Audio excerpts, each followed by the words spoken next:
Hi guys. Tonight we step quietly into a place where the air feels sharp enough to nip your nose the moment you breathe in.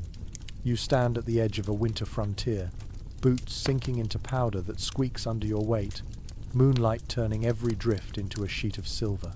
Your breath drifts upward, soft and cloud-like, and for a moment you cannot help thinking you probably will not survive this if you are not careful. But that is why you are here. To learn how mountain men with nothing more than grit, a few tools, and an instinct for staying alive, built warm homes in conditions that look like they want to swallow you whole. So, before you get comfortable, take a moment to like the video and subscribe, but only if you genuinely enjoy what I do here. And while you settle into your blankets, tell me your location and your local time down in the comments. I always love seeing where you are listening from. Now, dim the lights. Let the warmth of your room contrast with the wilderness you are about to walk into, and let your mind glide forward into the story. You crunch across the frozen earth, each step a tiny drumbeat in the stillness. The shape of dawn is barely beginning to glow behind the mountains, a pale wash of icy blue spreading into the sky. Your fingers ache even inside warm gloves, which gives you a tiny taste of what early mountain men dealt with every single day. Imagine facing this kind of chill with mittens made of rough hide instead of modern insulation. One mainstream historical fact is that trappers in the early 19th century sometimes faced temperatures that dropped near 50 degrees below zero during deep winter. It was the kind of cold that made metal tools bite at your skin and caused exposed fingertips to stiffen in minutes. You keep moving, because standing still makes the cold slither deeper into your body. The trees around you stand stiff and silent, frost coating each branch and turning them into delicate sculptures. A quirky old tidbit comes back to you, something you once overheard a reenactor say at a historical fair.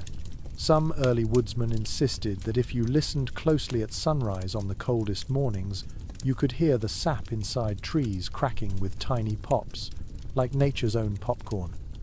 It sounds ridiculous, but as you stand here in the brittle stillness, you almost imagine you hear it too. The snow underfoot is deep, untouched, and glimmering in the faint light. You feel the weight of isolation settle on you, not in a frightening way, but in a strangely peaceful one.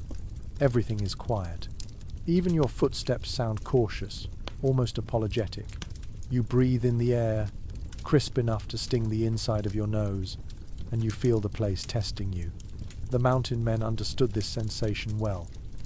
Historians still argue whether early trappers preferred to travel alone for strategic reasons or simply because solitude felt safer than unreliable companionship. Whatever the reason, the loneliness carved its own kind of resilience into them. Ahead, a ridge rises like a dark wave against the sky. You tilt your head upward to study it, noticing how the early light spreads across the eastern side, while the western slopes remain in deep shadow. That contrast matters. A builder in winter noticed such things instinctively. You feel the wind brushing your cheek, the direction it comes from, and the way it curls around the high rocks. If you were truly out here to survive, you would need to understand this terrain the way an animal does. Where does the wind funnel? Where does snow gather in dangerous drifts? Where might the sun offer precious warmth during the short daylight hours? You keep walking, feeling the cold nip at your ears through your hat. Close by, a stream has frozen into a pale, glassy vein that runs between trees. You crouch at the edge, touching the ice gently with your glove. Beneath the surface, you sense slow movement, water shifting under winter's grip. A breeze moves along the valley, and for a moment it carries a scent of pine and wood resin, sharp and oddly comforting. Even in this harsh environment, there is life. You straighten and look across the landscape. You understand now why mountain men approached each new day like a small test. Before they built a cabin or even planned the foundation, they studied the dawn the way you are studying it now. They watched the angles of sunlight, traced fresh animal tracks, and judged which hollows sheltered warmth and which swallowed it whole. It was not romantic heroism, it was simple survival. Your breath pools in front of you again, and you tuck your chin into your scarf. The horizon grows brighter, soft gold creeping across the sky, and you notice how it transforms the land beneath your feet. Frost turns to glitter, the first rays brushing trees until they look dusted with diamonds. Beautiful, yes, but your body knows beauty does not keep you warm. You flex your toes inside your boots and continue forward, listening to the snow compress. Somewhere behind you, a distant call echoes through the valley, maybe a lone bird or something larger moving through deep forest. These sounds used to bring both comfort and caution to the mountain men. A call could mean prey for food, or it could mean trouble. The wilderness does not provide a syllabus for you to study. It simply hands you challenges, and you respond by learning quickly or not at all. You pause again, letting your eyes travel over a small clearing ahead. Thin mist rises from a cluster of rocks near a depression in the ground. Warm springs occasionally appeared even in brutal winters, small pockets of heat leaking from the earth. Early trappers loved these spaces, not only for thawing frostbitten fingers, but also for the faint warmth that hinted at better building sites nearby. You feel the temptation to wander closer, to hold your hands above the mild steam, but you know your journey continues forward. The cold tugs at your sleeves, as if reminding you that movement is survival. You step back into your slow, crunching pace, letting the dawn expand above you. Each breath grows easier now that the horizon glows a little brighter. The wilderness still feels immense, but as you walk, you sense yourself adjusting. Your body learns the rhythm, your heart steadies, your eyes sharpen. This is exactly what the mountain men experienced on mornings like this. The first daylight always brought a strange encouragement, as if reminding them that they had managed to live one more night. They rose with stiff joints, shook frost from their bedding, and stepped out into the glowing world to make choices that would keep them alive through the next storm. A breeze brushes your cheek again, and you turn with it, noticing a gentle slope that catches more sunlight than the rest. If you were choosing a place to build, this detail could mean everything. But that realization belongs to the next part of your journey. For now, you continue moving through the frostbitten dawn, each step carrying you deeper into the knowledge that survival begins with seeing the world clearly. You drift toward that gentle slope you noticed earlier, letting the rising light guide your steps across the cold terrain. The snow here thins a little, broken by patches of stiff grass that poke through the ice like bristles on an old brush. Your boots sink with a softer sound, more of a cushioned sigh than a crunch, and you feel the land shifting beneath your feet. This is the moment where mountain men slowed down, tightened their focus, and judged the ground with a kind of instinct that came from months and years of necessity. Now you do the same, watching how the wind moves through this place and how the shadows stretch along the valley. You stop, letting the air wrap around your face. You can feel its direction clearly now. A steady push from the northwest, cold, insistent, almost personal. When you turn to face it, tiny crystals sting your cheeks. When you turn away, the difference is instant, like stepping under a blanket. This simple observation means everything. The earliest trappers often built on the leeward side of slopes to reduce wind exposure, a mainstream historical fact that you might recall from wilderness guides or old journals. They learned quickly that even the warmest cabin design loses its battle if the wind has a direct shot at the door. You walk further, following the wind shadow. Your hands trail along low shrubs, fingers brushing branches that feel brittle enough to snap at a glance. The smell of resin rises faintly from one, and you pause to take it in. Pine, frost, and the faint mineral scent of frozen soil mix together in a surprisingly soothing combination. The cold no longer bites quite as sharply, partly because the sun has risen a little, and partly because your mind is busy absorbing every clue the landscape offers. Ahead, you notice a depression in the ground, almost a bowl-shaped dip where snow collects more thickly. At first it looks like a good hiding spot from the wind, but a few steps closer and you realize it is a trap. Too much snow gathers here. One quirky, lesser-known tidbit you once heard claims that some early woodsmen used to toss a stick into snow pockets like this to judge depth. If the stick disappeared with no sound, they knew the snow had drifted dangerously deep. You imagine trying that now, watching your makeshift probe vanish into a silent, soft abyss. You step back from the hollow, instinctively careful. You climb a few paces up the slope, feeling the ground firm beneath your boots. Here, the snow thins again, and the earth feels packed and trustworthy. You look up at the sky, that pale morning blue, and track the sun as it slides over the ridge. In winter months, the sun stays low and weak. Mountain men paid close attention to this, choosing building sites that received as much daylight as possible. A few hours of direct sun could warm a cabin wall enough to make a difference at night. Still, historians still argue whether trappers consistently prioritized sun exposure or if wind protection mattered more. Some old writings suggest they chose sheltered hollows even if sunlight was scarce, while others recall tales of cabins perched high to catch the rare winter rays. As you stand here, you feel the tug of that debate within your own reasoning. Sun or shelter, warmth or wind shadow, nothing is ever entirely simple out here. Your breath flows gently in front of you as you shift your stance and scan the area again.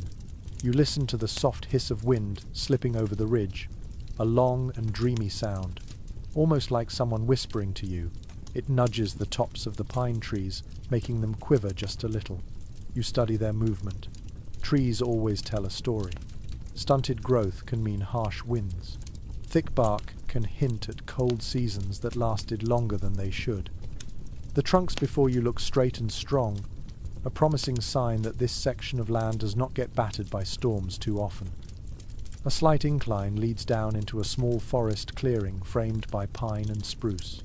You approach slowly, letting your boots sink into softer snow again, and you kneel to press your gloved hand into it. The cold seeps through the material, but you feel something else too. The snow sits evenly, without strange dips or hidden pockets. That means the ground beneath is smooth, not broken up by roots or rocks. A good building surface. You rise and breathe deeply. A faint sound echoes to your right, the trickle of water beneath ice. You follow it until you see the thin ribbon of a winter stream, narrow enough to step across but reliable enough to promise water year-round. Mountain men valued nearby water, though not too close. Build right next to a river and you risk spring floods or winter ice that creeps into your walls. Build too far and simple daily tasks become exhausting in bitter temperatures.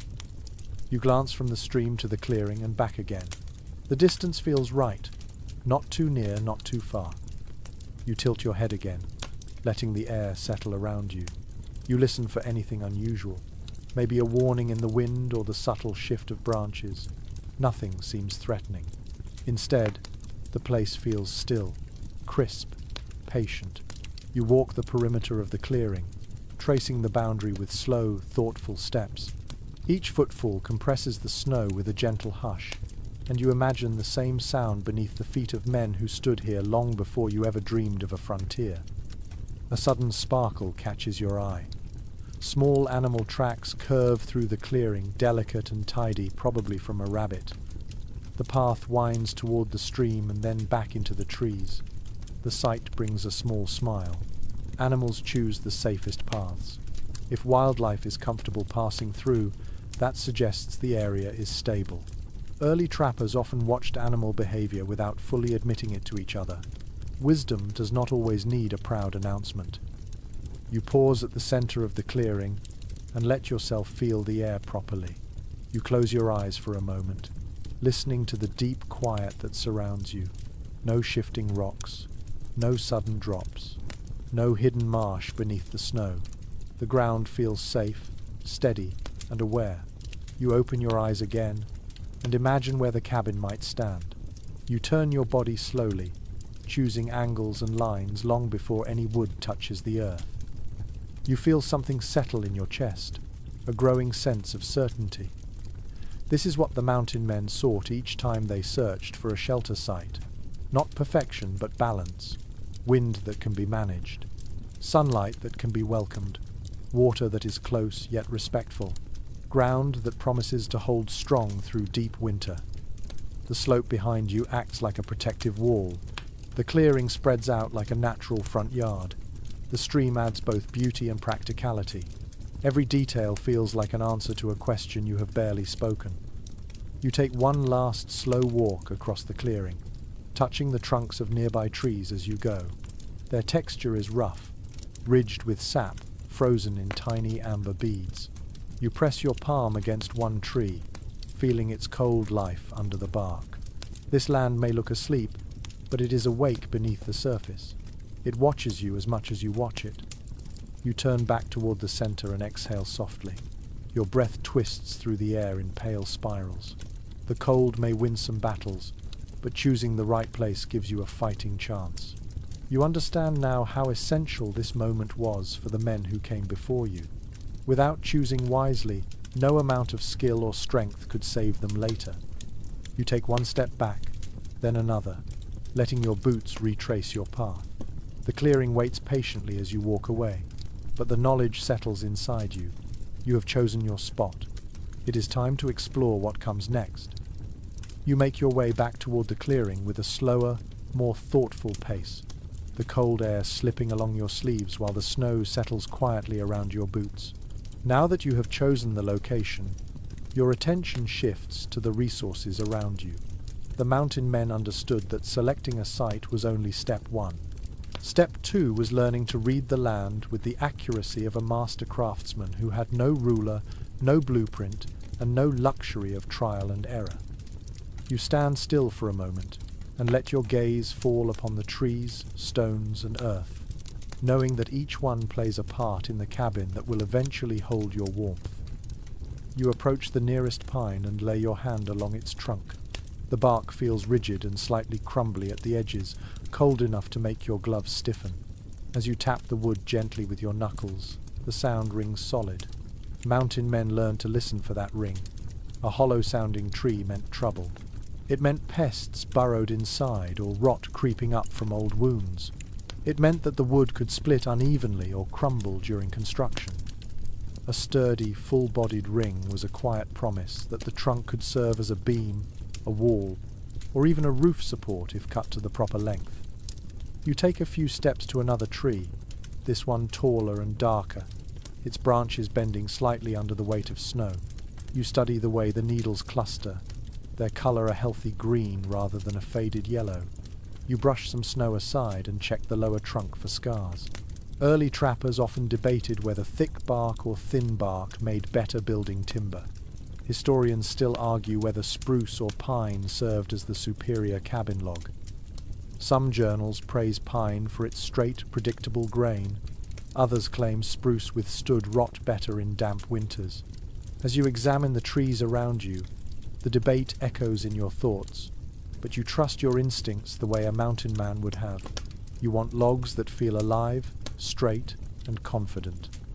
You walk farther into the wooded edge of the clearing. Here, the ground slopes just slightly and displays an array of stones scattered like small islands in a frozen sea. You crouch beside one, touching its rough surface. The rock is cold, but solid in a way that sparks a sense of stability. A mainstream historical fact worth recalling is that frontier builders often used stone for hearths and chimneys, because it could handle intense heat far better than wood. A well-built stone hearth could mean the difference between a cozy cabin and a tragic fire. You lift a smaller stone with gloved hands, feeling its weight. It is dense, a bit darker than the others, likely full of iron. You imagine how it would stack with others, how it would anchor the warmest corner of your future shelter. You set it back down gently and continue walking. The snow crunches softly under you, as if approving. A thin gust of wind slips through the trees, carrying the scent of sap and cold minerals. You pause to breathe it in. You notice your breath cloud slowly drifting forward like a small personal fog. In this quiet spot, your ears tune to every faint noise. A distant tapping echoes from deeper in the woods. Perhaps a woodpecker searching for breakfast, or maybe ice cracking inside a fallen log. A quirky tidbit you once heard from a wilderness guide comes to mind. Some mountain men claimed they could predict storms based on how loudly woodpeckers hammered in the morning. It sounds amusing, Yet in a place where weather can turn savage in minutes, any clue would have been welcomed. You return your attention to a large fallen trunk, half buried in snow. You brush the frost aside and run your fingers across the exposed wood. This gives you a perfect opportunity to examine the inner rings. The pattern is tight, uniform, and smooth. Logs like this, once dried and shaped, could form sturdy walls. You try pressing your glove into the wood. It resists firmly, neither too soft nor brittle. You nod to yourself, understanding why mountain men surveyed every tree in their surroundings with such obsessive care. Choosing the wrong timber meant wasted labor. And out here, wasted labor could cost you precious warmth or even your life. As you continue down the gentle slope, you pay attention to how the ground feels beneath your boots. Rocky soil can be useful for foundations, but too many loose stones create unstable footing. Soft earth is easy to work with but can shift dangerously during spring thaw. You find an area where soil, though frozen now, rests firmly beneath a thin layer of snow. You kick lightly at the surface until a patch of brown emerges. You rub the soil between your fingers. It is dense, packed with small fragments of decomposed leaves. A reliable sign that this area sits on solid ground rather than a concealed bog. You rise and look around again. Large boulders line one side of the clearing.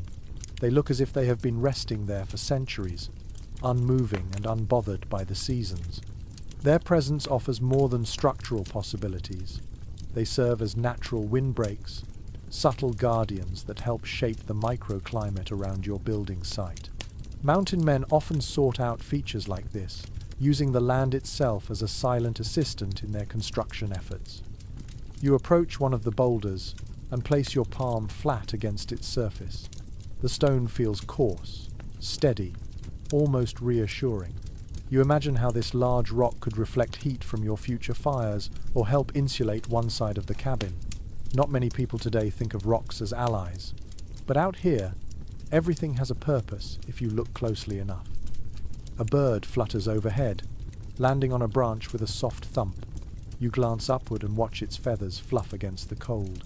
Its tiny claws grip the branch with surprising confidence.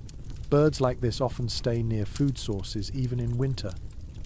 Another sign that this area supports life in subtle ways. You keep exploring, more methodical now.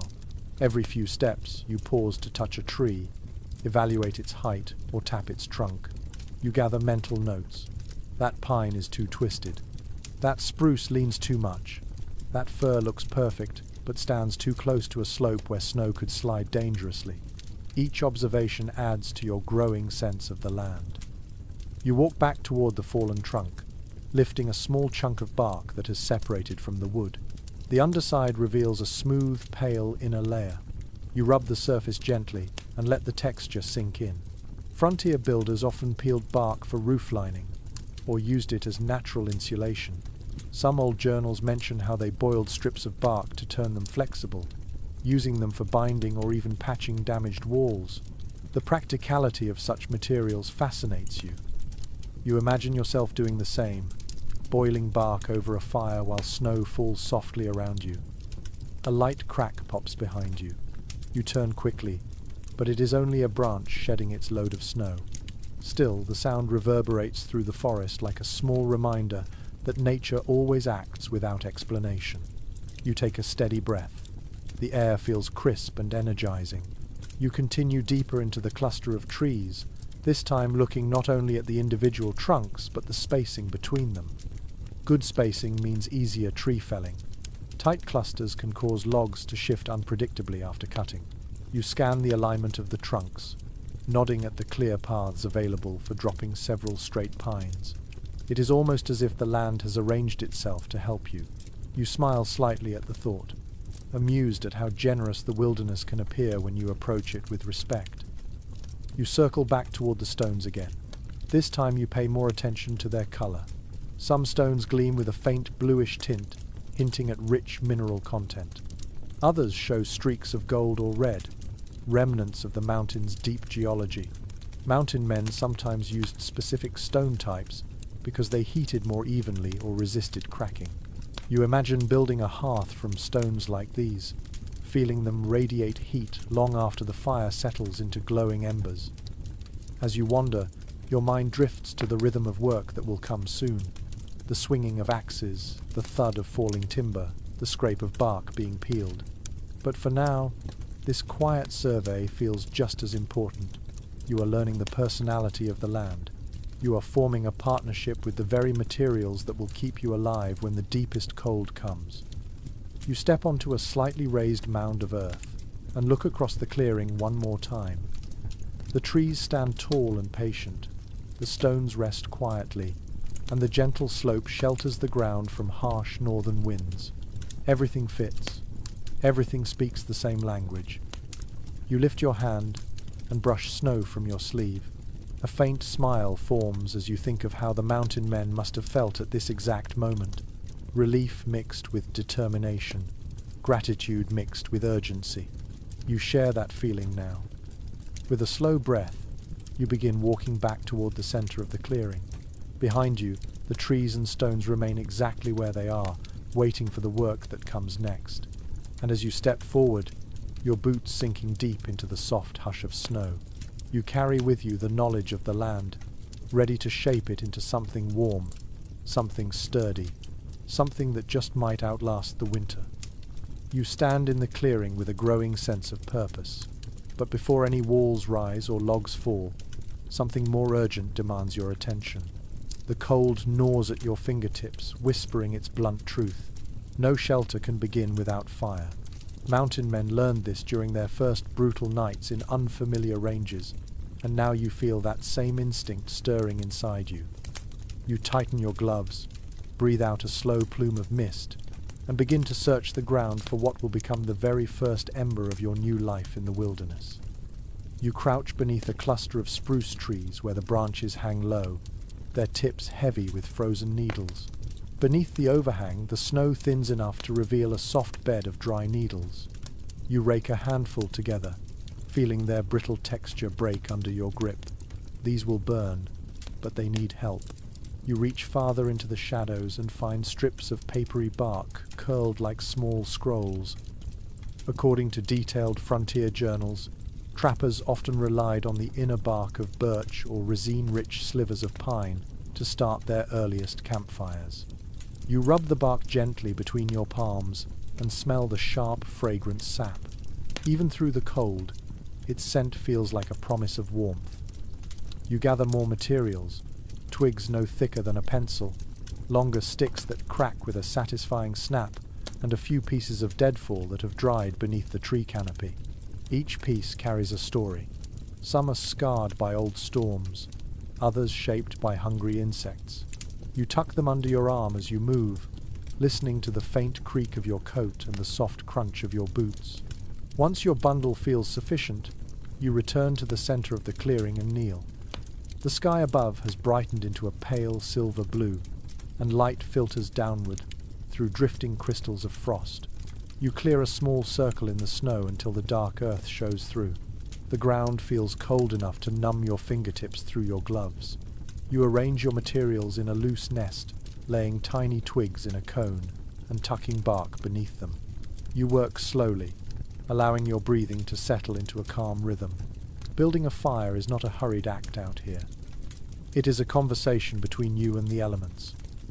When you reach for your fire striker, your fingers tremble slightly from the cold.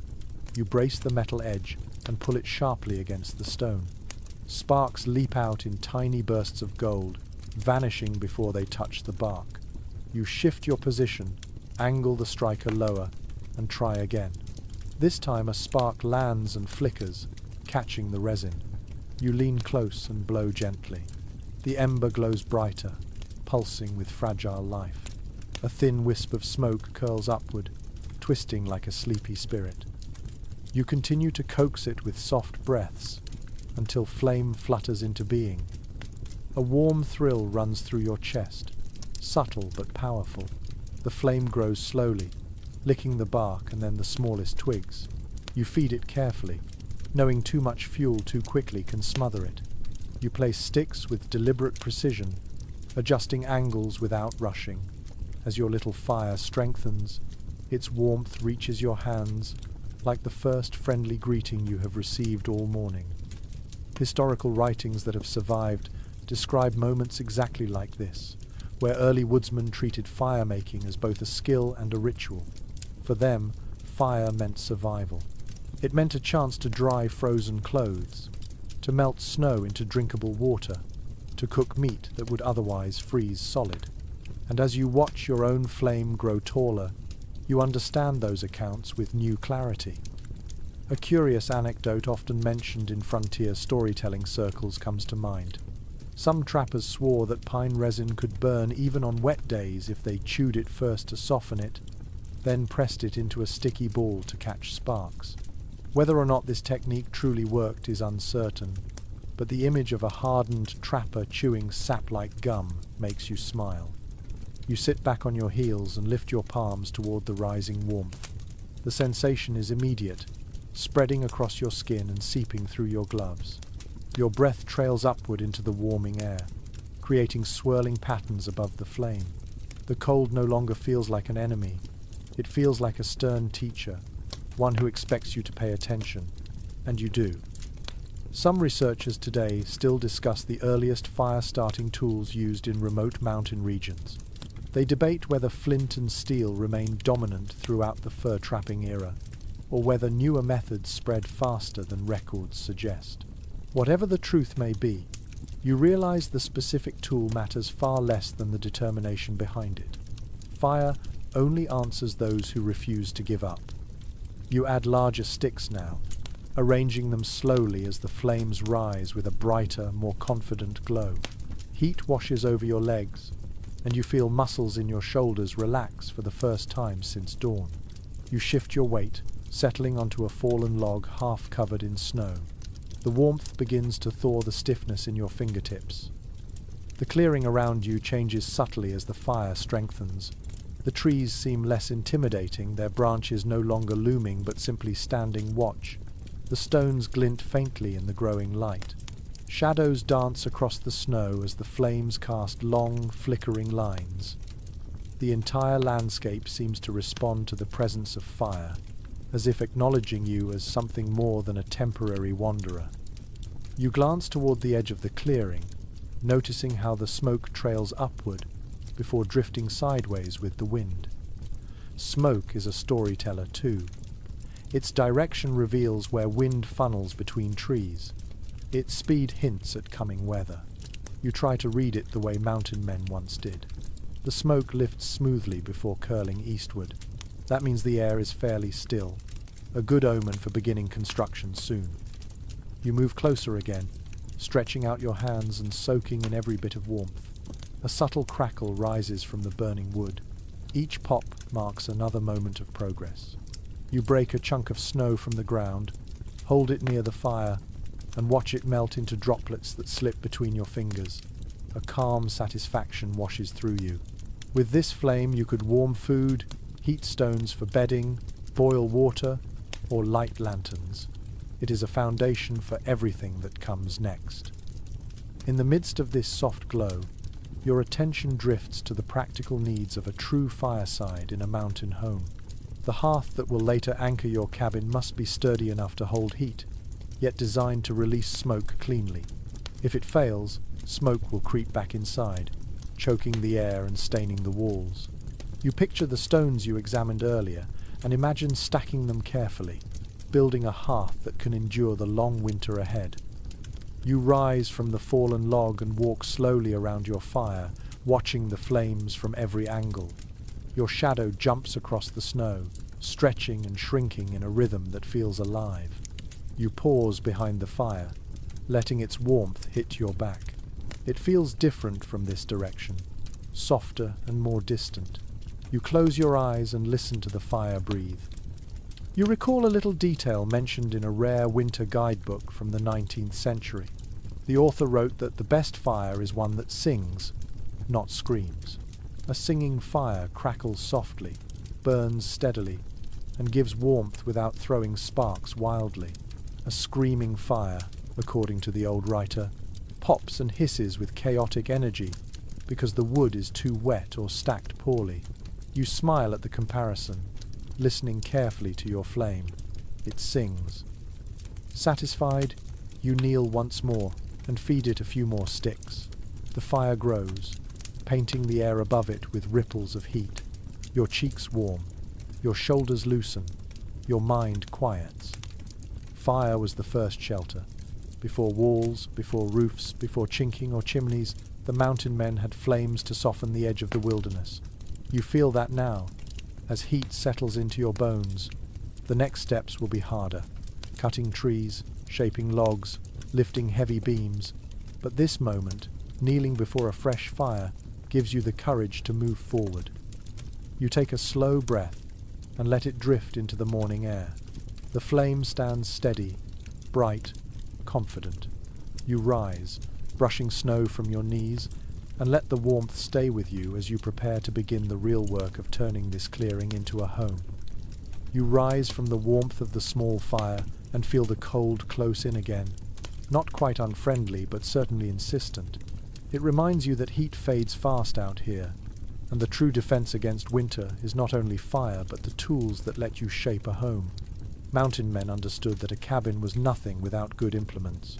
An axe that split cleanly, a saw that did not wander, a blade that held its edge in the cold. You step away from the fire with renewed determination, knowing that the next stage of this journey invites you into the world of simple tools and the immense skill needed to wield them. You kneel beside a fallen log and pull your pack close. Inside it rests an axe, its wooden handle polished smooth from years of gripping hands. You lift it carefully and let the weight settle into your palm. The balance feels steady, familiar even if you have only carried it for a short time. Many historical accounts mention how trappers often spent weeks crafting or modifying their own handles, shaping them to suit their shoulders, grip and strength. A poorly balanced axe was no small inconvenience. It was a danger to fingers, shins and every essential muscle needed to survive. You test the blade by running a gloved thumb carefully along the edge. Even through the leather you sense its sharpness. An edge like this can bite into frozen wood with surprising ease. You swing it lightly once, twice, letting the tool whistle through the cold morning air. The movement wakes up your arms and shoulders, stirring the blood through muscles that stiffened overnight. To your left, a small spruce stands with branches drooping low under the weight of snow. You brush your fingertips along one of its limbs. The wood feels sturdy, a little springy, and alive. Not ideal for major building beams, but perfect for tool handles, pegs, and smaller construction needs. You pick a fallen branch nearby and test its strength by bending it. It resists for a moment before cracking sharply with a brittle snap. You let the two pieces fall into the snow. Every sound out here echoes with a clarity that feels almost ceremonial. Mountain toolkits were simple, but each item served multiple purposes. The axe for felling, the adze for smoothing, the draw knife for peeling bark, the auger for boring holes. You look around the clearing and mentally picture these tasks unfolding one by one. A well-made cabin takes more than brute force. It takes a deep familiarity with the tools in your hands. You rest the axe against your shoulder and walk toward a pine with a straight trunk and clean height. You note how sunlight strikes its bark, revealing ridges like stacked rings of caramel and smoke. You reach out and tap it with your knuckles. A solid tone answers. You nod to yourself. This is the kind of tree the mountain men prized, tall enough to provide long logs, straight enough to split without twisting, thick enough to hold heat inside a cabin wall. According to surviving frontier diaries, many trappers chose trees that had grown close enough to their neighbors to stretch tall without wasting energy on low branches. Those trees became natural building beams, shaped patiently by competition and time. Before making the first cut, you test the snow beneath your feet. Your boots sink slightly but land on firm ground. The tree stands on stable earth, which means it should fall predictably. Wind matters too. You tilt your head, feeling the breeze brush your cheek. It flows lightly from the west, enough to guide the fall but not enough to surprise you. You step back, rotate your shoulders, and tighten your grip on the axe handle. You draw a deep breath and let the cold fill your lungs. Then you swing. The blade kisses the bark with a solid thud, sending a tremor through your arms. Wood chips spray outward in a pale arc, flying into the snow like thin shavings of butter. You swing again and again, finding the rhythm that the mountain men knew so well. The sound echoes across the clearing with a steady beat, like a simple drum marking the hours of the day. As you work, heat rises beneath your layers. Your breath grows heavier, drifting into the cold in thicker clouds. Each chop removes a neat wedge from the trunk. The notch deepens slowly, but surely.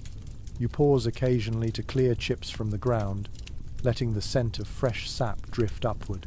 The aroma is sweet, sharp, and deeply tied to winter forests. A peculiar bit of oral lore says some trappers believed the smell of sap in cold weather was lucky, a sign that the wood was pure and the land approved of their presence. Whether true or not, you inhale the fragrance with appreciation. You continue chopping until the front notch reaches the proper angle. Then you step around to the opposite side and begin shaping the finishing cut.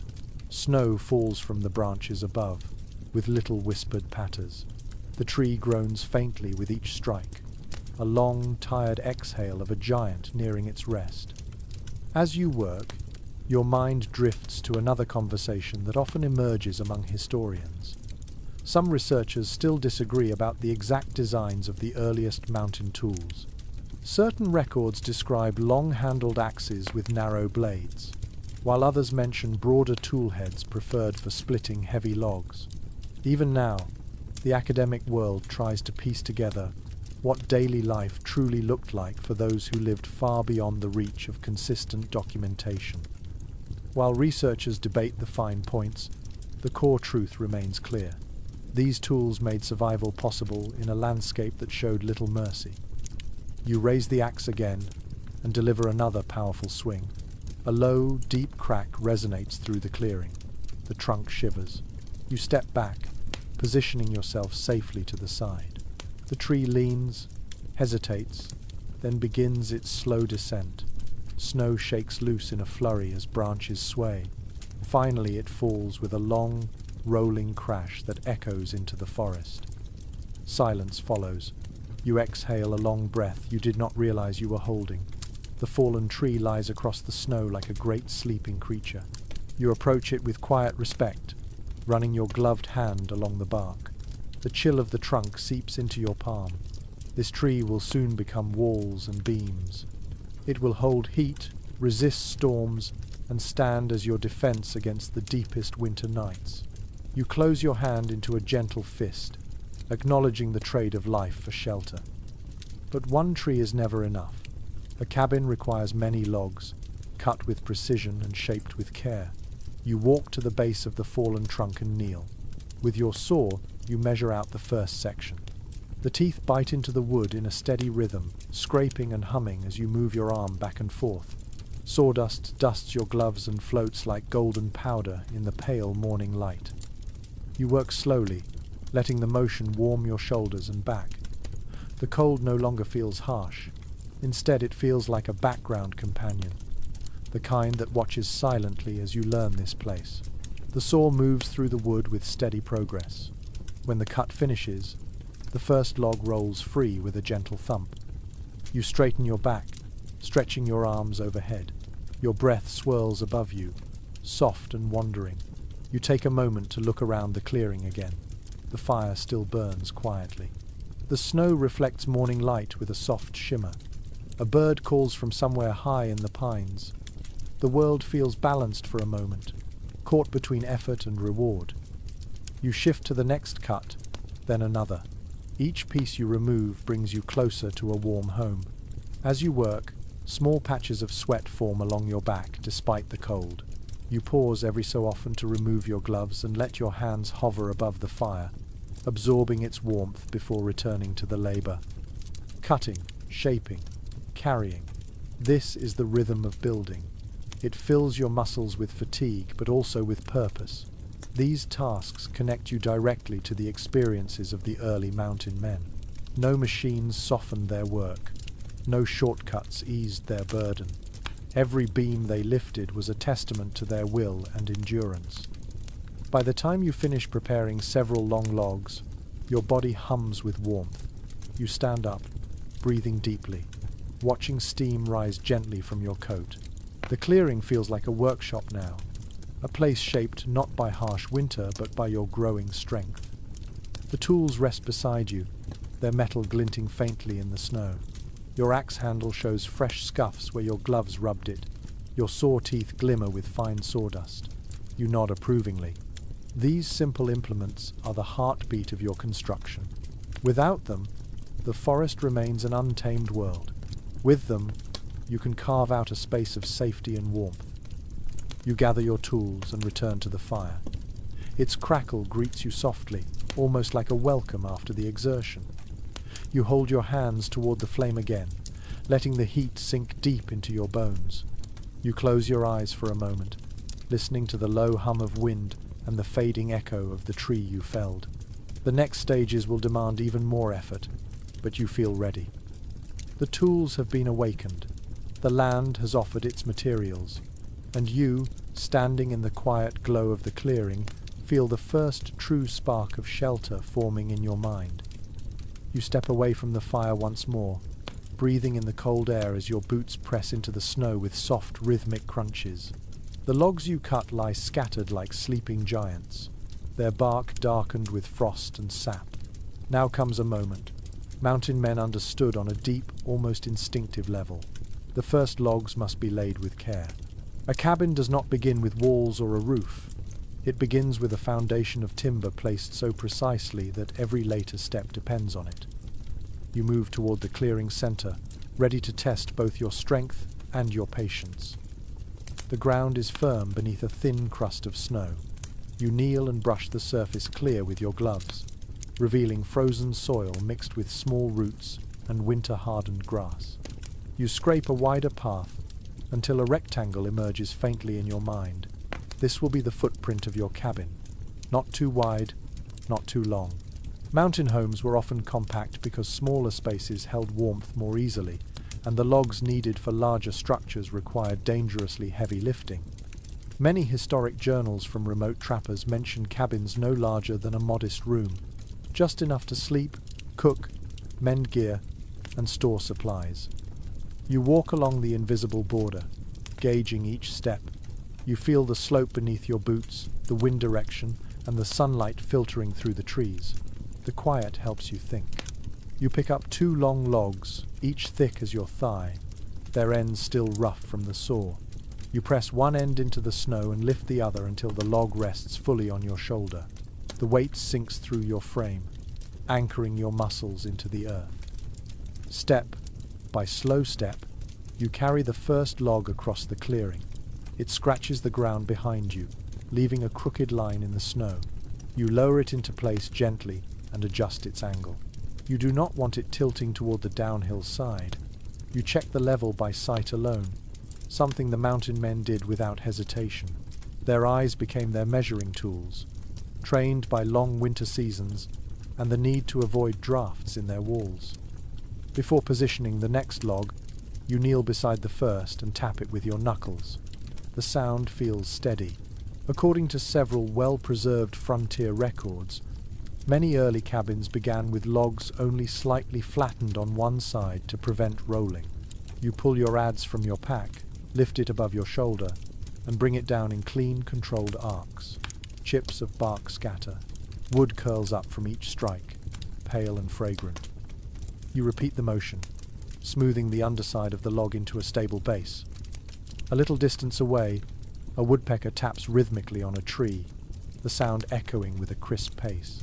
You pause to listen, struck by how quietly the woods accept your work. A curious story often shared in mountain settlements claimed that if a woodpecker tapped while you laid your foundation, it meant the land approved your cabin site. You smile faintly at the superstition. Still, the soft tapping feels strangely encouraging. You lift the second log now, this one slightly thinner but straighter than the first. Your hands ache slightly from earlier labor, but you ignore the sting. You rest the log beside the first and adjust its placement until they form a clean, parallel pair. The space between them marks the width of the cabin floor. Snow lies untouched within the boundary. Soon it will hold a hearth, a bedroll, tools, and whatever warmth you can create. You continue shaping the underside of the second log with the adze. The blade bites into the wood with a satisfying rhythm. Chips scatter across your boots. As you work, your mind drifts to a long-running question often discussed among researchers today. Some specialists still explore whether the earliest frontier builders preferred dovetail joints from the very beginning, or if simpler saddle notches dominated until later years. Different regions favored different styles, and surviving structures vary widely. You realize that out here, the best method is the one that holds steady against wind and time. You reach for your knife and begin marking where the notches will go. The wood fibers shine faintly under the cold light. You carve slowly, feeling the blade slide through layers that resist with gentle firmness. Each mark becomes a guide for how the logs will interlock. Your breath rises in soft clouds above your work. The silence around you deepens, broken only by the occasional flutter of wings or the groaning whisper of a distant tree shifting under snow. When the notches are carved, you retrieve a shorter log and test it across the corners. It sits slightly crooked. You lift it again, shave a bit of wood from the notch, and try once more. This time it settles with a clean fit, hugging the lower logs like a puzzle piece, meant only for this spot. You linger for a moment, letting the satisfaction settle in your chest. A good corner joint feels like a handshake with the land, firm and confident. Now the cabin begins to look like something real. 4 logs placed in a rectangle signal the first steps of a structure. You walk around it slowly, observing the lines, the angles, the way the shadows fall inside the snowy outline. The air feels colder inside the boundary, as if the future walls have already begun gathering the winter around them. You lower yourself onto one of the foundation logs and rest for a moment. Your muscles burn pleasantly, warm from exertion even in the chilly morning. The fire crackles softly in the distance, its warmth too faint to reach you but comforting in its presence. You run your palm along the log beneath you. The bark is rough but sturdy, lined with ridges that feel like natural grip points. You picture how the cabin walls will rise, layer by layer, and eventually cradle a space that belongs entirely to you. You add the next pair of logs, working through the same cycle of lifting, adjusting, carving, testing, and fitting. Each piece falls into place with increasing confidence. Your hands move more naturally, and your body adapts to the weight. You develop a rhythm, something almost meditative that blurs the cold air into a simple backdrop. Before long, your foundation grows into a waist-high outline of timber. The logs stack neatly, their interlocking joints holding firm. Snow gathers gently in the corners where the wood meets the ground. You scoop it away, knowing that moisture is no friend to new construction. The shape of your cabin emerges slowly, and with it come small details that you begin to notice. Light filters through the gaps in the logs, thin golden stripes dancing on the snow. The air inside the foundation feels still, shielded from the wind by the rising walls. When you stand in the center, the clearing looks different through the emerging frame, more intimate and more familiar. A shiver rolls up your back as the breeze shifts. You step outside the frame and pull your coat tighter. The sun hangs low but bright, throwing long shadows from the logs. You take a moment to rub your hands together, warming them through friction. Then you return to the work. You lift another beam, a long and heavy one, letting it settle against your shoulder with a familiar strain. You carry it to the rising cabin wall and begin carving the notches. Sweat trickles between your shoulder blades despite the cold. You move with care, carving smooth channels for the beam to rest securely. When the beam falls into place, it sits perfectly, its weight pressing into the structure with a sense of belonging. You knock it gently with the back of your axe to settle it. A hollow thump answers you, firm and confident. You step back and admire the progress. The foundation logs curve slightly along their natural grain, giving the structure a rugged elegance. The corners fit together like ancient teeth locking in. The cabin rises with quiet determination, much like the mountain men who built such shelters long before you walked this clearing. All around, the wilderness watches with silent interest. A raven circles above once, calling out as if acknowledging your work. A light breeze shifts the branches overhead, scattering fine snow that drifts down like ash from a calm fire. You wipe your brow with your sleeve and breathe deeply. The scent of fresh sap lingers in the air. Your arms ache.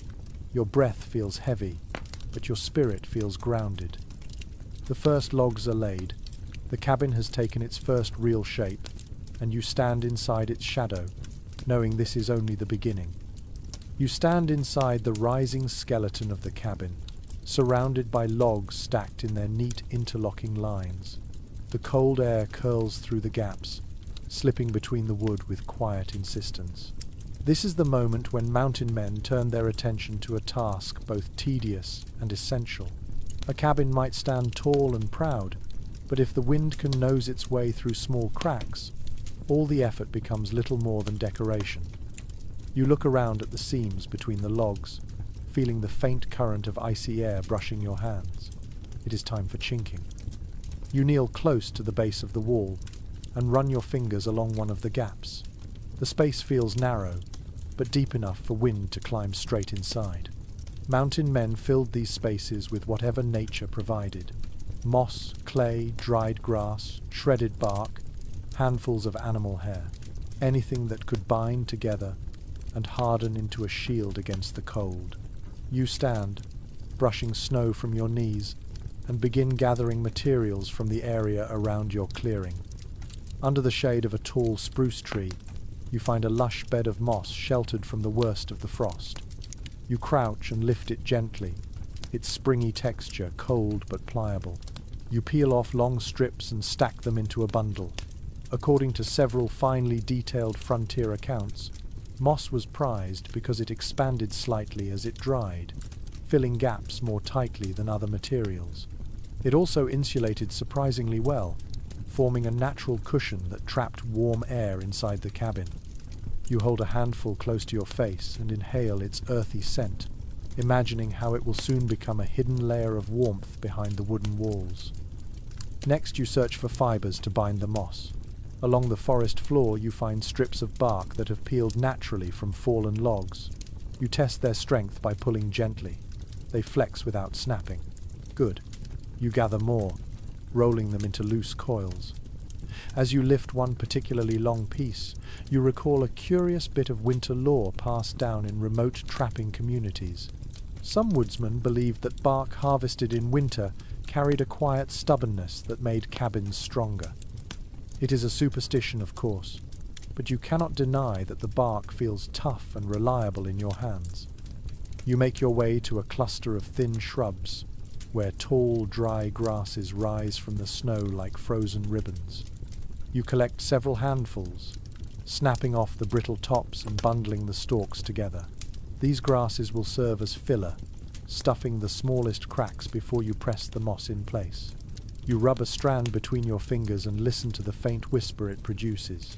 The sound feels comforting, like nature lending its quiet support to your effort. With your arms full, you return to the cabin's frame. You set the bundles down and take a moment to warm your hands near the fire before beginning the meticulous work ahead. When your fingers regain their flexibility, you kneel near the lowest gap in the wall and begin pushing dried grass inside. The stalks bend and twist, forming a soft bed. You press moss on top of it, packing it firmly with your thumb and the blunt edge of your knife handle. The moss squeezes into the space, expanding slightly with each push. This work is slow, repetitive, and tiring, but it is essential. Without thorough chinking, warm air escapes and cold air slips in with sharp determination. You move to the next gap and repeat the process. Grass first, moss second. Bark strips woven in to secure the bind. Each movement feels purposeful. Each press of your palm deepens your connection to the structure. A gentle breeze passes through the clearing and brushes the back of your neck. You glance up at the tree line and notice snow shifting on a distant branch before falling in a quiet cascade. The forest responds to everything, even the slightest change. That awareness reminds you of something you read long ago. Some researchers have spent years studying the construction methods of early mountain cabins, comparing surviving structures to old letters and journals. Many of these scholars present opposing interpretations about how much insulation mountain men truly used. Some insist they layered thick moss between every log. Others argue they relied mostly on mud or clay, treating moss only as a supplement. The debate has never found a clear answer, but as you work, you sense that practicality ruled more than preference. You use what you have, and you use it well. You continue upward along the wall, sliding moss into each crevice. Sap stains your gloves, and green smudges appear along your sleeves. The work leaves your hands tired, but the progress lifts your spirits. As the gaps begin closing one by one, you imagine the cold winds of later months failing to find a way inside. You picture yourself sitting near the hearth on a silent winter night, feeling warmth wrap around your shoulders because of the work you are doing now. When you reach a particularly wide gap, you weave several bark strips together into a thick braid and press it firmly into the space before adding moss. The braid holds surprisingly well. You lean your weight into it, tightening the fit. It feels solid, dependable. You smile to yourself, appreciating how simple materials can become strong when handled with intention. You rise to stretch your back, stepping outside the cabin frame to admire your progress from a distance. The wall looks textured now, speckled with the greens and browns of moss and bark. Sunlight glints off the damp surfaces, painting soft highlights along the logs. You notice how the wall seems to breathe differently. Where cold air once threaded through freely, now the cabin feels quieter inside, more sheltered, more complete. You return to the opposite side and start again. This time your movements grow even more fluid. You tear strips of moss without looking. You twist fibers with one hand while packing with the other. Your breath hangs in the air in soft clouds as you work, and soon your gloves sting with cold. You stop only long enough to warm them by the fire before returning again to the steady task of sealing the walls. The forest hums faintly in the distance. The fire crackles softly behind you, and your work becomes an almost meditative rhythm. Before long, you reach the upper row of logs. The gaps grow narrower here, but you still fill them with care. Even the smallest crack can undo your effort when winter begins its nightly assault. You press one final tuft of moss into place and smooth the edges. A sense of accomplishment settles warmly in your chest. You step back inside the cabin frame for another inspection. The wind enters far more faintly now. It feels like a soft whisper instead of a sharp intrusion. You walk a slow circle within the foundation, feeling how the air holds still in the corners and moves more gently along the walls. The space feels warmer already, as if the cabin itself acknowledges your attention. You press your palm against a chinked section, testing its firmness. The moss does not budge. The bark strips hold like old rope. The walls feel purposeful, almost protective. Outside, a crow calls from the treetops, breaking the silence with a sharp announcement. You look up to see it hopping along a branch, feathers fluffed against the cold. It tilts its head toward your cabin, as if inspecting your efforts. Then it takes flight, flapping slowly across the clearing. You watch it disappear into the woods, then turn back to your work with a small smile. The walls stand tighter now, stronger, prepared. Chinking may not be the most glamorous part of building a frontier shelter, but it transforms a drafty pile of logs into a real home. And now, for the first time since you stepped into this frozen wilderness, your cabin begins to feel like a place where warmth can truly live. You step back into the center of the cabin, letting your gaze drift toward the far wall where the heart of the home will soon rise. A warm shelter begins with strong walls, but a truly livable refuge requires something deeper. Mountain men built their cabins small and sturdy, yet the one feature they poured the most care into was the hearth. Fire warmed their meals, dried their clothes, lit their evenings, and kept the long winter nights from swallowing them whole. Without a reliable hearth, even the tightest cabin would feel cold and lifeless. You turn toward the stack of stones gathered earlier and feel a quiet anticipation growing inside you. The stones rest at the edge of the clearing, half covered in delicate sheets of frost. You walk toward them slowly, brushing your glove over the top layer. The cold bites sharply at your fingertips, but the stones feel solid and reassuring. You study their shapes one by one. Some are flat, like thick pancakes of granite. Others are bulky and irregular, strong enough to anchor the base of a fireplace. According to careful observations preserved in old trade journals, the mountain men favored stones that resisted cracking under heat. They searched for dense, heavy types that did not splinter easily. You lift one stone and test its weight. It strains your wrist slightly. Perfect. You begin sorting the stones by shape and size. Flat ones on one side, large blocks on another, medium-sized pieces stacked neatly in between. This quiet organization feels almost ceremonial, as if preparing tools for a ritual. You kneel beside the largest stone and scrape away the frost. Beneath the cold surface lies a smooth, grey texture. When you tap it lightly with your knuckles, it gives off a deep, steady thud. You nod to yourself. This one will make a solid cornerstone. A faint breeze stirs behind you. When you look up, a single leaf tumbles across the snow, bright amber against the white. It skitters to a stop near your foot. An old frontier tale, often repeated among long winter gatherings, comes to mind. It described how some trappers read falling leaves as signs guiding them to good hearthstones. The story has no scientific reasoning behind it, but it lingers in your memory with surprising charm. You pick up the leaf gently and let it fall again, watching it drift to the side of your future fireplace. You return to your work. Before lifting anything heavy, you clear the ground where the hearth will sit. Kneeling, you scrape away the snow until a wide patch of dark soil lies exposed. The dirt is stiff, frozen in place like an unbroken plate. You chop at it with the edge of your shovel until it loosens into clumps. You do this to create a level foundation and also to make sure no roots or uneven patches will cause your stones to shift. You smooth the soil with your hands, creating a flat bed that feels firm beneath your palm. With the ground ready, you grip the first cornerstone. Its cold surface presses into your glove as you lift it with deliberate strength. Your breath puffs in short bursts, and your muscles tremble slightly under the weight.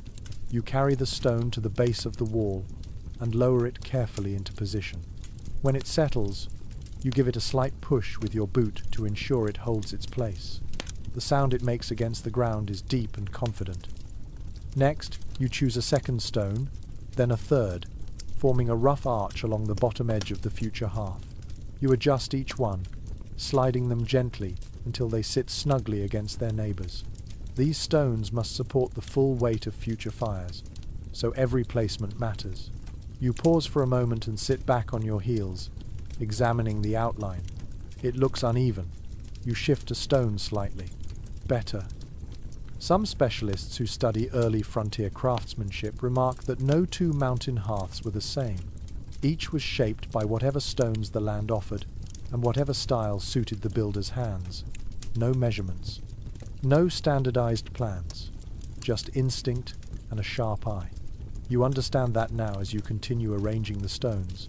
Every piece must fit, like it has always belonged here. You lift a medium-sized stone and wedge it into place above the cornerstones. The gap it fills disappears under its weight.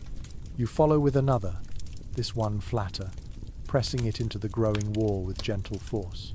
A small puff of frost rises as they settle together.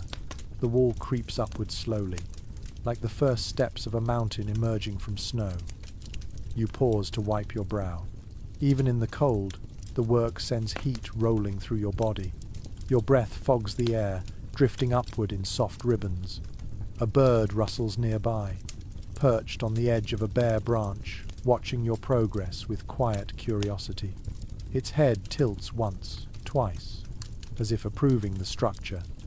You reach for a particularly smooth stone with a rounded top. As you lift it, your mind drifts to a question often explored by modern historians. They continue to examine whether frontier hearths doubled as ovens by design, or if the idea of baking inside stone cavities emerged only later in the settlement era. Evidence remains scattered and difficult to interpret. Looking at the stone in your hands, you can see why the debate persists.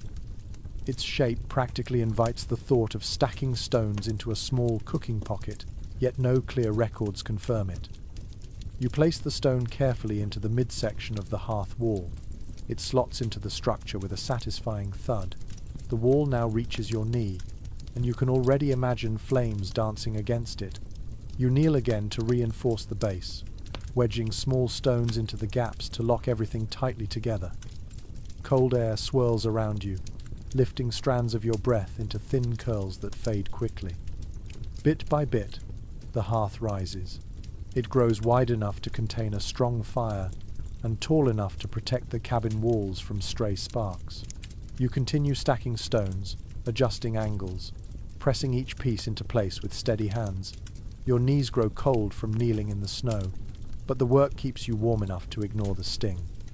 By the time the hearth reaches thigh height, your body hums with fatigue. You step back to survey the work, letting your eyes trace the curves and edges. The stones catch the light in small, scattered reflections. Each surface tells a tiny story carved by time. Grooves from ancient rivers, cracks from freezing seasons, smooth patches worn by centuries of wind. You gather a handful of dirt mixed with small pebbles and pack it gently between the stones. The mixture binds the gaps and stabilizes the structure. You repeat this step until the wall feels solid under your touch. At last, you choose a broad, flat stone for the hearth's top ledge. It is heavy, testing the full strength of your arms as you lift it. You carry it slowly, carefully, aware of how essential this piece will be. When you lower it into place, it settles with a deep, reassuring sound. You press your palms against it and feel the coldness spread across your gloves. This is the true center of the cabin, the place where warmth will grow. You stand inside your emerging home, breathing deeply. The new hearth transforms the space. Even without fire, the structure feels anchored, grounded, real. Your mind drifts ahead for a moment, imagining the glow of flames reflecting on the logs, the soothing crackle of burning wood, and the deep comfort of heat spreading across the room. You take one slow step backward, then another, admiring the shape of the hearth from a distance. The forest surrounds the clearing in complete stillness, as if acknowledging your progress. Snow clings to branches like lace. The sky hangs pale above you. You close your eyes briefly and breathe in the scent of fresh stone and cold earth. Your cabin now carries a heart, silent for the moment but ready for fire. And with this first rise of stone, warmth draws closer than ever. You step back from the hearth and look upward, following the line of the unfinished walls, until your gaze meets the cold sky. The wind moves lightly across the clearing, brushing the tops of the logs and sending a faint whistle through the narrow spaces where future beams will rest. The cabin stands sturdy at its base, but without a roof it remains vulnerable, open to the sky and the storms that will inevitably arrive. Mountain men learned quickly that a strong roof often meant the difference between enduring a winter and being buried beneath it. Snow could come down in heavy sheets, piling so deep and so fast that even seasoned trappers sometimes woke to the groaning weight of the forest itself. You take a slow breath and turn toward the pile of trimmed logs waiting near the tree line. These will serve as rafters. Each log must be straight enough to span the cabin's width and light enough for you to lift without losing your grip. The air stings your cheeks as you approach the pile, and the snow crunches crisply beneath your boots. You squat beside the logs and begin examining each one with quiet focus. You lift a long pine beam and run your hand along its length. The surface feels smooth where the bark has been peeled away, exposing pale wood beneath. In detailed archival notes written by traveling foresters of the time, there are mentions of how trappers often selected roof beams from young pines because the wood bent slightly before breaking. That flexibility allowed roofs to handle the weight of heavy snow without snapping suddenly. You tilt the beam, watching how it balances. This one will do. You drag it to the side of the cabin, then return for another. As you lift the second beam, a small memory surfaces. Old mountain families sometimes said the strongest rafters were chosen by sound rather than sight. They would knock each piece of wood with the back of a knife and listen. A clear tone meant healthy fibers. A dull tone suggested hidden rot. You tap this beam lightly. The tone rings sharp. You smile to yourself. That superstition might hold a bit of truth after all. You set 2 beams aside and gather several shorter pieces that will serve as cross supports. Each one must be trimmed, shaved, and notched to fit the upper logs of the cabin. You carry them to the hearth, sit on a flat stone, and begin working with your knife. Wood curls gather in piles around your feet as you carve one clean notch after another. The motion is slow but feels almost calming. Your breath drifts into the cold air in steady clouds, while your hands shape each beam with practiced rhythm.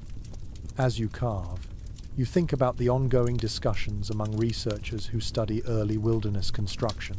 Some believe the steep roof pitch commonly seen in preserved cabins was a deliberate adaptation to heavy mountain snowfalls. Others argue that steep roofs came from European traditions carried over by settlers and trappers without much local modification at first. Both ideas have evidence, yet neither answers the question fully. You glance at the frame of your own cabin and know immediately why the pitches grew tall in the mountains.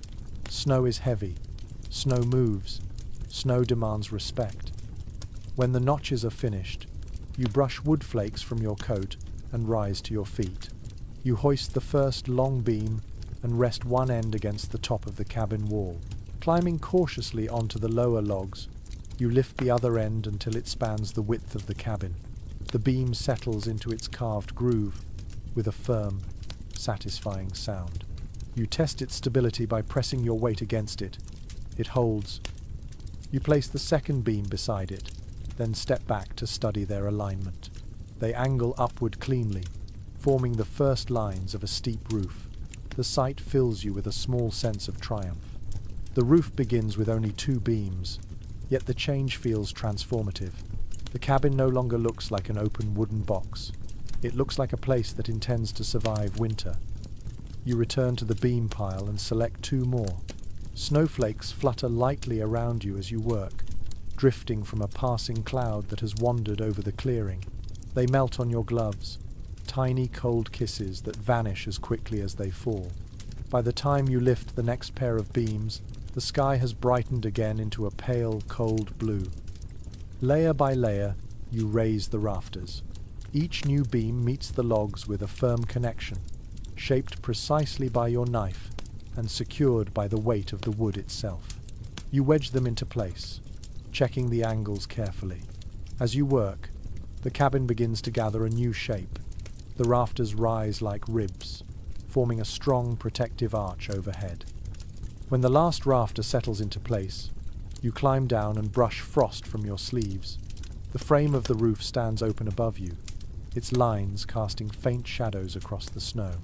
You walk slowly beneath it, letting your eyes follow the pattern of beams. The space between them will soon be covered, but for this moment it feels like a tall wooden lattice against the pale sky. The next stage requires thinner poles, branches, and strips of bark to form a solid surface for the roof covering. You pick up your axe and move toward a grove of slender spruce. Their branches point upward like frozen spears, their trunks narrow and straight. You select one and begin trimming the branches carefully. The wood smells fresh and resinous, filling the air with its sharp scent. You cut more poles, stacking them into a neat bundle. Once the poles are ready, you climb back onto the cabin structure and begin laying them across the rafters. Each pole stretches from one side of the cabin to the other, resting securely atop the angled beams. You tie some in place using fibers twisted from dried bark. Others settle naturally into the grooves of the rafters, held by friction and angle. As you braid the bark fiber, you remember a lesser-known detail whispered among seasoned woodsmen. Some old trappers would soften the fibers in their mouths before tying them, claiming it made the bark swell slightly and tighten as it dried. It is a rustic practice, and you decide to simply twist the fibers with your gloved hands instead. Still, The resourcefulness of those early builders makes you smile. With the poles in place, the roof begins to resemble a skeletal canopy. You walk along the rafters carefully, keeping your balance while laying additional layers of branches and bark sheets. These overlapping pieces help create a surface upon which heavier coverings will rest. The wind brushes your face, but the cabin beneath you feels increasingly sheltered. When you step back down into the clearing, the structure looks transformed. The high-pitched roof frame stands tall, ready for its final covering. You walk around the cabin slowly, appreciating how the angled beams rise like protective wings. Shadows fall across the snow in long, smooth lines. The forest seems quieter now, as if acknowledging the seriousness of this stage. A roof is the great defender. It stops snow from burying your space, keeps rain from soaking your bedding, and holds warmth where you need it most. You take one last look at the ridge beams, admiring their strength. They rise cleanly, their angles sharp and confident. The work ahead will involve covering the roof tightly enough to withstand storms, but for now, these beams stand as the backbone of your future shelter. You breathe deeply, feeling the crisp air fill your lungs. The cabin stands stronger than ever, and above it, the first true lines of your winter shield point toward the sky. You stand beneath the rising skeleton of the roof, feeling the cold air slip gently between the beams and brush against your cheeks. The rafters arch above you like sturdy ribs, but without proper insulation they remain nothing more than bare bones. Mountain men understood that a roof without thoughtful layering could betray them in the first true storm. Snow would slither through weak gaps, cold air would seep down from above, and heat would flee upward as if the night itself dragged it away. You breathe slowly, letting the importance of this new task settle in your chest. It is time to gather the hidden scraps of nature and turn them into warmth. You take your axe and move toward the forest edge where spruce branches hang low in clusters. You walk beneath their dark needles, listening to the soft hiss of snow falling from their tips. You reach up and tug gently at a long branch. It bends, then breaks with a quiet crack. The needles spill their sharp scent into the air, a fragrance that wakes your senses instantly. According to detailed field notes left by early woodsmen, evergreen boughs made excellent first-layer insulation because their needles trapped pockets of air. Those pockets slowed heat loss and prevented cold drafts from weaving downward. You collect armfuls of spruce boughs, stacking them in tidy bundles. Their tips brush your coat, leaving faint trails of sap on the fabric. The scent of resin lingers pleasantly behind you as you return to the cabin. You lift the first bundle and climb carefully onto the rafters. The wood creaks faintly beneath your boots, but the structure holds steady. You kneel and begin laying the boughs across the poles, overlapping them like feathers. Each layer hides the gaps of the one beneath it. The needles rustle softly as you work, creating a soothing whisper that mingles with your breath. You press the boughs firmly, adjusting angles so the branches lie smooth and flush against the roof frame. When one slips out of place, you tuck it deeper, weaving its end under another branch. This creates a living net of greenery, all working together to keep the cabin warm. As you crawl across the rafters, you remember a quiet detail shared in old winter storytelling circles. Some trappers claimed you could tell when your roof was well insulated if a squirrel refused to steal your boughs. If a squirrel dared to take them, it meant your construction was too inviting for wildlife. The idea seems humorous, yet as you glance at the nearby branches, you half expect a curious squirrel to appear. None do. You smile faintly, taking it as a good sign. When the first layer covers the entire roof frame, you climb down and step back to inspect your work. The spruce boughs create a textured, natural mat that softens the harsh lines of the rafters. Their deep green color contrasts beautifully against the pale snow. The roof already looks warmer, as though it holds its own breath in anticipation of the coming cold. But the work is not finished. To trap heat effectively, mountain men added multiple layers of natural materials. Each layer served a purpose. Some blocked wind, others absorbed moisture. Some tightened the structure. You gather more spruce branches, along with long strips of bark peeled from fallen logs. The bark feels tough and slightly flexible, with ridges that catch the light. As you carry them to the cabin, small chunks of frozen resin cling to your gloves. You climb back onto the roof and begin laying wide sheets of bark across the boughs. You place them like shingles, overlapping each piece so water and snow slide downward instead of pooling. The bark hardens quickly in cold weather, creating a surprisingly reliable barrier. Early trappers noticed this too. In several handwritten notes passed among remote camps, builders recommended using bark that had dried naturally on fallen trees, claiming it curled less than freshly stripped pieces. You can see why as you press a flat sheet into place. It sits neatly, ready to hold strong through winter storms. As you place more bark, you hear a faint tapping deeper in the woods, perhaps a woodpecker searching for insects, perhaps ice cracking on a distant branch. The sound echoes gently across the clearing. You pause to listen, letting the stillness settle comfortably around you. The forest holds its breath while you work, watching with silent patience. You tie the bark sheets down using narrow strips of flexible root and dried grass braided together. The fiber winds tightly around the rafters, binding the bark snugly to the roof's frame. Your hands move quickly now, weaving and tying with practiced efficiency. The cold air pinches your fingertips, urging you to work even faster. As you secure the final sheets, your mind drifts to a topic often examined by scholars studying primitive architecture. They discuss whether early cabin builders intentionally aimed for layered insulation systems or simply added materials until the structure felt warm. Evidence remains scattered. Some cabins show careful layering. Others look more haphazard. You lean toward the idea that necessity shaped their methods. When the cold threatened, people expanded their creativity without worrying who would analyze their work centuries later. You clamber down from the roof once more and gather the final set of materials. Dead grass bundled into thick knots, strips of animal hide trimmed from older pelts, and tufts of dried cattail fluff gathered near the frozen stream. Each plays a role in finishing your roof, sealing the tiny gaps that bark and branches leave behind.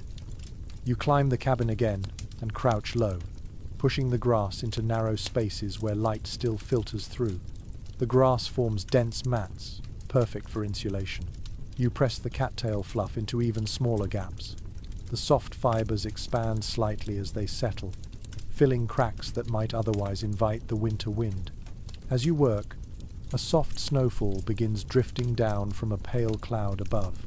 The flakes land on your coat, melting slowly as your body stays warm from the effort. You take your time with the hide strips.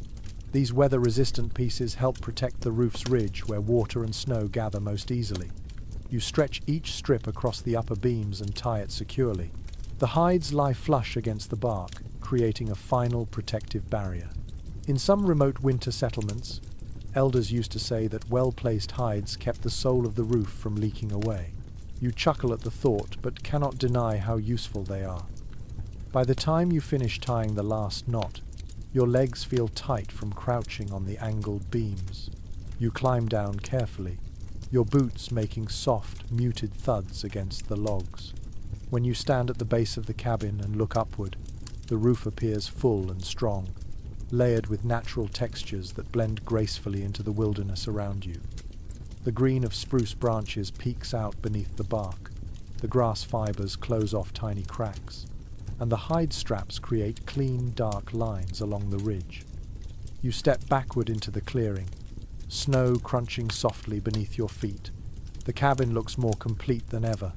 No longer a fragile frame exposed to the sky, it now stands with a sheltering top, sturdy enough to shrug off the first storm and strong enough to bear the heavy snows of deep winter.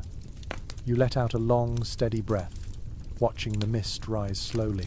The roof you built today carries the memory of every branch, every strip of bark, every fiber woven into place.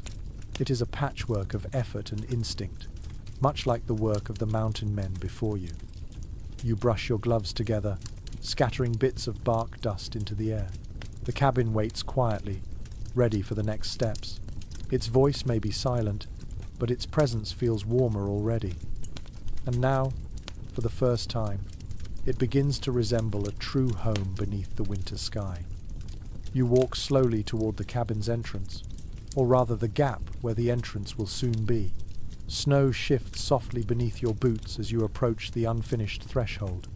The walls stand solid, the roof sits proudly overhead, and the hearth waits patiently for its first flame. But without a door, this place cannot hold warmth. A doorway open to the winter air is an invitation for cold to roll inside, like an uninvited guest settling by the fire you worked so hard to build. Mountain men understood this deeply. Even the simplest shelter needed a dependable door, one that kept heat inside and danger outside. You step through the opening, letting your fingers trace the edges of the logs forming the frame.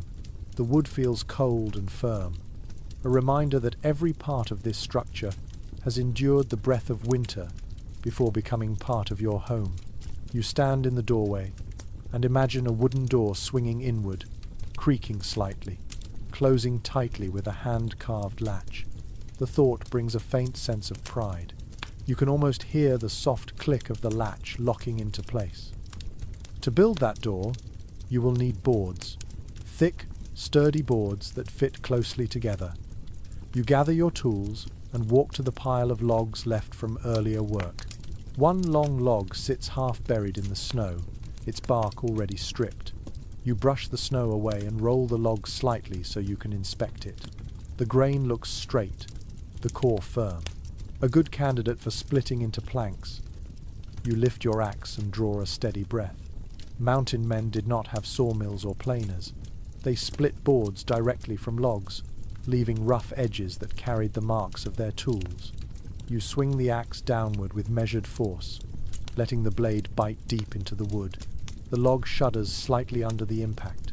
You strike again, widening the initial split. After several swings, you wedge the blade into the crack and use a wooden mallet to drive it deeper. The log begins to open, the sound of tearing fibers echoing softly across the clearing. You work patiently, expanding the split until the log separates into two thick halves. Each half can be shaped into usable boards. You set one aside and begin shaving the other with your draw knife. Long curls of pale wood fall at your feet, gathering like soft ribbons across the snow. You work with consistent strokes, smoothing the inner surface until it lies flat. The board will not be perfect, but perfection is not the goal. Strength, fit, and simplicity matter more. While you shave the board, you recall something you once read in a preserved trapping manual from the late 19th century. The writer stressed that a door should always open inward. If snow piled against it from outside, an outward swinging door would trap the occupant inside. It seems an obvious detail now, but in deep winter, such small oversights could be deadly. You finish smoothing one board and lean it gently against the cabin wall. Then you begin splitting the next. The cold air stiffens your fingers between swings, so you stop periodically to warm your hands near the fire. The flames welcome your palms with soft, rising heat, and for a brief moment you close your eyes, enjoying the comfort. Once your hands recover, you return to the log and continue working. The rhythm becomes familiar. Strike, wedge, split, carve, smooth. As the second board takes shape, snowflakes drift down from a pale cloud above. They melt instantly where they touch the warm surfaces near your fire, but settle lightly on your sleeves and shoulders. You brush them off and keep going, focused on the door that must soon take form. With several boards shaped, you arrange them side by side on the snow, forming a rough rectangle. The edges do not match perfectly, but they align well enough to create a tight door once joined. You kneel beside them and gather some spare wood to use as horizontal braces. You select 3 sturdy pieces and trim their ends until they lie neatly across the width of the door boards. You drive wooden pegs through the braces and into the boards, creating a firm bond. As you hammer each peg into place, the boards pull together, tightening until they hold as one solid piece. The door grows heavier with each step, becoming something that feels grounded and real beneath your hands. A quiet memory surfaces as you work. An old mountain anecdote describes how some trappers carved tiny symbols or initials into their doors. A simple mark of ownership, a way to remind themselves that even in the vast wilderness, something belonged to them. You glance at the clean surface of the door and decide you will carve your own mark later, once everything is finished. Now comes the latch. Mountain men often crafted latches from small, curved branches or leftover pieces of scrap wood. You choose a sturdy piece of pine and carve it until it resembles a smooth, rounded handle. Then you shape a second piece for the latch bar, trimming it carefully so it pivots easily on a wooden peg. You fasten the handle to the interior side of the door, securing it with two small pegs. Then you attach the latch bar using a thicker peg, allowing it to swing freely. When you lift the latch and let it fall, it clicks lightly against the wood. The sound is soft but pleasing, like a whisper of readiness. Now you must create hinges. In the absence of metal, mountain men relied on simple wooden hinges that functioned surprisingly well. You carve a pair of sturdy hinge blocks from leftover timber and shape-matching slots in the door frame. Each hinge piece must interlock with its partner, allowing the door to swing smoothly. You work slowly, testing each hinge block before fastening it. When everything fits, you lift the heavy door by its edge and carry it toward the entrance. The weight challenges your grip, but you brace it against your knee and slide it into position. Snow shifts beneath your boots as you adjust the alignment. You press the hinges into their slots, tapping them gently with your mallet. They settle into place with a muted thud. The moment feels strangely ceremonial. You grasp the door by its handle and ease it forward. It swings slowly inward, scraping lightly against the snow. You close it fully. The latch falls into place with a clean wooden click. The cabin darkens slightly inside, shielded from the open sky. For the first time, the space feels enclosed. You pull the door open again and examine the fit. A narrow strip of cold air sneaks through the lower edge, but that can be sealed later with moss or hide. You test the door repeatedly, opening and closing it at different angles. Each time, it moves with steady resistance, a sign that the hinges hold firm. The sound of the latch clicking becomes the new heartbeat of your cabin. You listen to it with a quiet smile, letting the satisfaction sink in. The door is simple, rough, and uneven in places, but it is yours. It transforms the cabin from a drafty shell into a true dwelling, capable of keeping the winter winds at bay. You step outside into the clearing and close the door behind you. The sound is soft but distinct. The cabin now stands with a voice, a gentle wooden exhale that signals strength and shelter. The sun slips lower in the sky, casting long shadows across the snow. You stand quietly for a moment, absorbing the stillness. Inside the cabin, warmth will soon gather. Outside, the world becomes colder with every breath of wind. You place your hand on the door's rough surface and feel the grain beneath your glove. This door will protect you. It will guard your nights, your fire, your dreams. In the mountain wilderness, that is no small gift. You step back, letting the door settle into its frame, ready to face the winter that waits patiently beyond the trees. You step inside the cabin again, letting the new wooden door settle behind you with a quiet thump. The interior feels dim but sheltered, the kind of dimness that hints at warmth rather than darkness. Your boots press into the uneven layer of snow that still covers the floor. Here, inside these rising walls, you can feel the cold travel upward from the ground more intensely than anywhere else. It wraps around your ankles, snakes through your boots, and settles deep into your bones.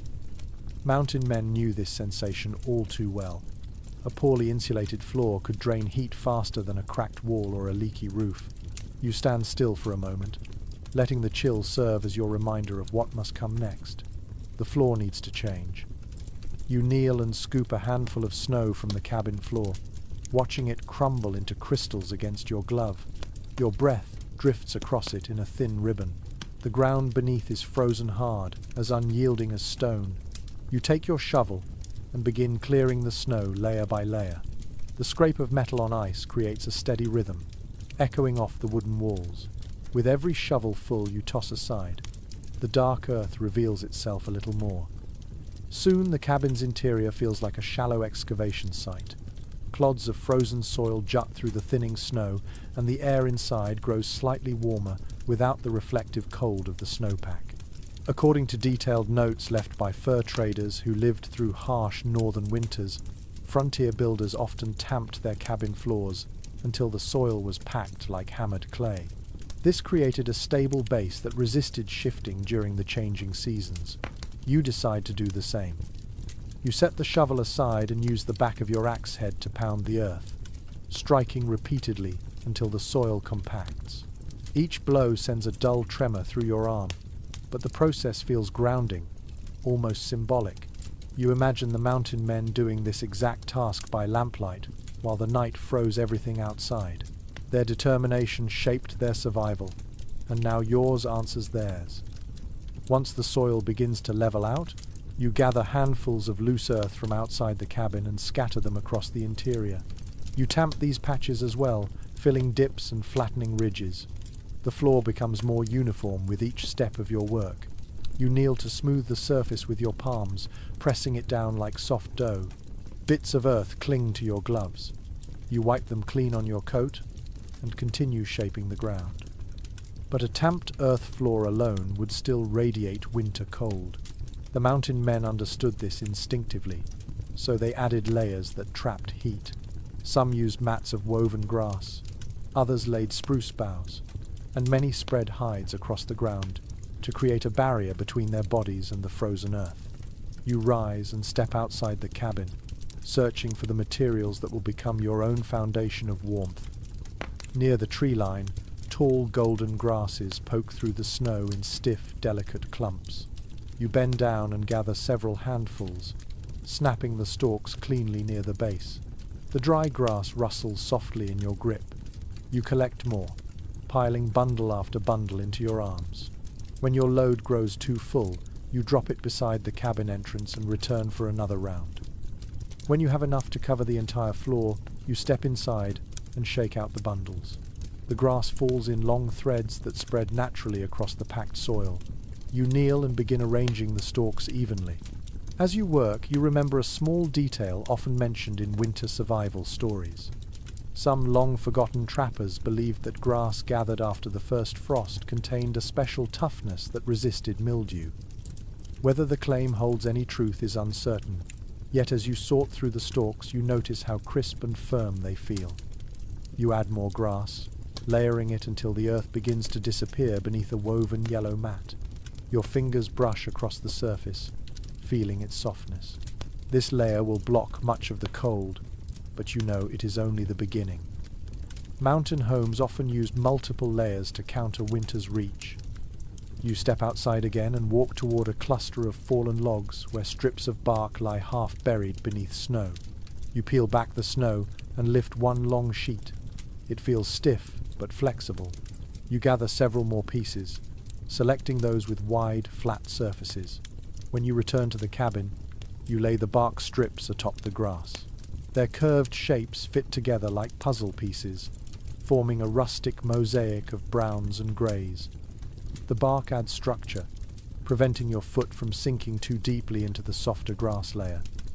The room grows darker as clouds slide across the sky outside. The dimness makes the space feel more enclosed, more intimate. You continue adjusting the bark pieces, pressing them down until they rest snugly against each other. Your movements slow slightly as the fatigue of the day begins to whisper through your muscles. Then you remember the hides. You walk to your pack and pull out the folded animal skins you have been carrying since the start of your journey. Thick, warm and supple, they hold the faint scent of smoke and tanned leather. Mountain men prized hides as portable insulation. They used them for bedding, clothing and flooring. A well-placed hide could transform a frigid corner into a welcoming place to sit or sleep. You unfold the first hide and spread it across the bark. It drapes beautifully, settling into the small dips and angles beneath. You smooth the surface with your hand, feeling its warmth even through your glove.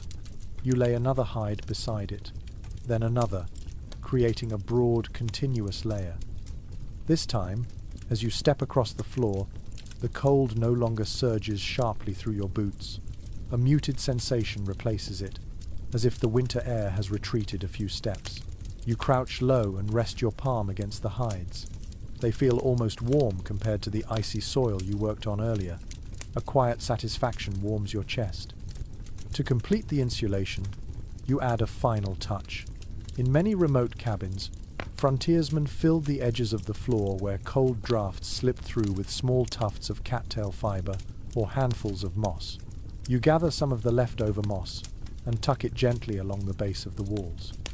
The soft green cushions press neatly into the cracks, sealing the last remaining points where cold might sneak in. When you finish, you stand slowly and let your gaze sweep across the interior. The cabin floor now looks inviting. The earth feels firm. The grass hidden beneath bark and hides creates a pliant cushion, and the space seems warmer even without fire. You take a few slow steps across it, listening to the muted sound beneath your boots. The harsh crunch of snow is gone, replaced by a soft, muffled thud. You kneel beside the hearth and place your palm near the floor once more. The cold rising from the soil feels gentler now, slowed by every layer you added. You tilt your head and listen for any draft that might have gone unnoticed. Only silence answers you. You lean back on your heels, breathing deeply, a warm sense of accomplishment settling inside you. The cabin feels different now. Not fully finished, not quite ready for winter's worst anger, but undeniably transformed. With a sealed floor beneath you and strong log walls around you, the building carries a new voice. It whispers calm, steadiness, and quiet protection. Outside, a breeze rustles through the trees, scattering snow from high branches. You glance toward the window gap where pale light slips through. Soon that window will hold its own frame, but for now, the glow it casts onto your newly insulated floor looks peaceful. You rise slowly and walk toward the door. When you open it, cold air rushes inside, swirling across your boots, yet you do not flinch. The cabin now has a strength it did not possess before, a floor that carries warmth, a hearth awaiting fire, walls that block the wind. You step outside and look at the structure with renewed confidence. Tonight, should the temperature fall sharply, the ground inside will no longer steal heat from your body. Your work has woven comfort into a place that once belonged solely to the winter. And now, with the floor finally prepared, the cabin has taken another step toward becoming a true home. You stand just outside the cabin and gaze at the white world stretching around you. The roof sits sturdy, the walls sit tight, and the floor warms the space far more effectively than before.